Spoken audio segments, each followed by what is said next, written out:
Alright, hello everyone. Today I'm going to be giving you a tutorial / review for the site SwipePages.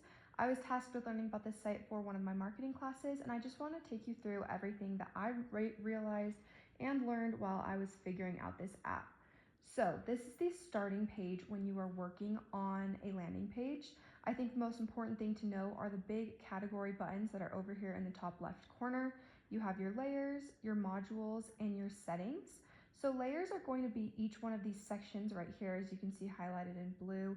You're able to name and move around the sections so you can easily drag entire pieces of your landing page around the page when you're working on something.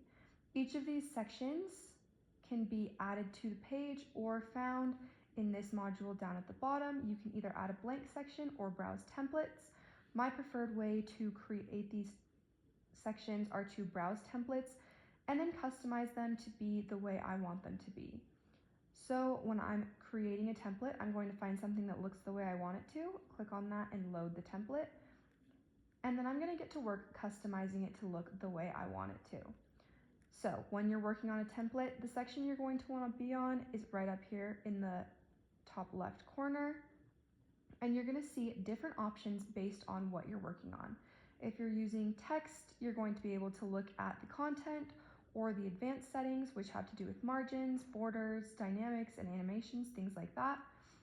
And this is where you're going to find how to change the typography, the layout, and the colors, anything like that. For buttons and pictures, even text, most of the principles are fairly similar.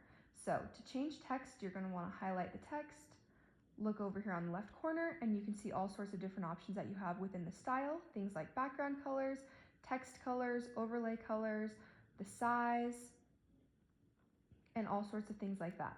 Same with buttons or images. When you click on them, you're going to see on that left side of the screen, you can change the text within the button, or you can go to style and change things like the color or even the shape. This is pretty much the same principle for anything you click on throughout the entire page.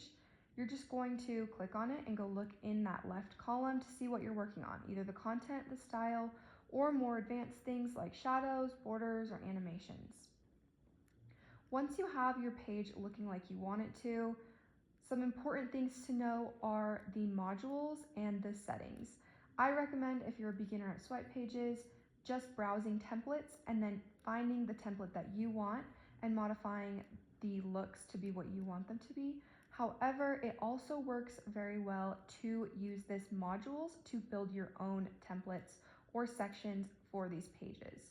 So say you want to add something to this section right here, you can look on this left side of the screen and choose what you want. There's things like text boxes, headings, images, buttons, all of that, which you're just able to click and drag over to the screen and change everything as talked about before.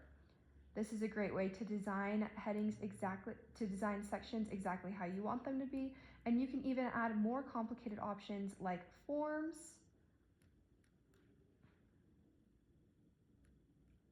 or even videos. All of these little sections that you add, modules, have pretty much the same format. You can go through on this left side of the screen and change things like the style, colors, and even more advanced options for things like forms that will take you to different URLs or need more advanced settings associated with them. If you want to delete something, you click on the entire section and you're able to control the entire section when it's highlighted in blue like this, or you can click within different modules to work on that entire module. If I do not want this section anymore and I want to delete it, I can either delete each module individually, or I can click on the entire section and delete it. Once you have your landing page looking the way you want it to, you can look on this top bar up here, and there are some important components to know about. Things like the layout. If you're designing this landing page for desktop, that is what is automatically on, but you can also see how it will look on laptops, tablets, or cell phones. You can also click in this top right corner up here and get a preview of what your landing page will look like once you open it up. This preview shows the most recently published version. And once back on your swipe pages, you can also save any changes you may have, and once saved, publish your landing page to look exactly how you want it to look. I think that's everything. My overall impressions of SwipePages was that it was really easy to use as a beginner. It was fairly similar to other applications like WordPress or Wix that I had used before, and I actually thought it was easier than some other landing page applications that I looked at. I like that most of it is intuitive. If you've never used something like this before, it might take a little bit of time to figure out because of the amount of options you have. But if you have used software like this before, I feel like it's pretty figure outable. You can logic your way through what most of these things mean, and most of it is just trial and error. So that's my beginner review / tutorial. Thank you so much.